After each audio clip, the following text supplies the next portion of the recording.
থেকে মালয়েশিয়ায় শ্রমিক যাবে জিরো কস্ট বা শূন্য অভিবাসন ব্যয়ে।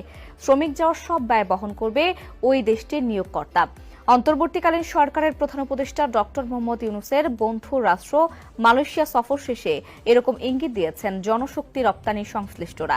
এরই মধ্যে আন্তর্জাতিক শ্রম সংস্থার আইন মেনে বাংলাদেশ থেকে মালয়েশিয়ায় শ্রমিক নেওয়ার একটি মডিউলও দাঁড় করানো হয়েছে। জানানো হবে এবং বাংলাদেশ থেকে প্রায় শূন্য অভিবাসন ব্যয়ে শ্রমিক যাবে মালয়েশিয়ায়। গেছে মালয়েশিয়া বর্তমানে 14টি সোর্স কান্ট্রি থেকে শ্রমিক নিয়োগ করে থাকে। বিদেশি শ্রমিকের নিয়োগ, ভিসা, মেডিকেল, ইমিগ্রেশন, নিরাপদ কর্মসংস্থান সহ যাবতীয় কার্যক্রম পরিচালিত হয় foreign worker centralised management system FWCMS এর মাধ্যমে।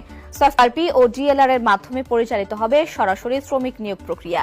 এআই চালিত এসব মাধ্যমে অভিবাসন প্রত্যাশী বাংলাদেশের যে কোনো শ্রমিক সম্পূর্ণ বিনা খরচে মালয়েশিয়া যাওয়ার জন্য রেজিস্ট্রেশন করতে পারবেন। তার যোগ্যতা ও দক্ষতা অনুযায়ী মালয়েশিয়া নিয়োগকর্তা উড়োজাহাজ ভাড়া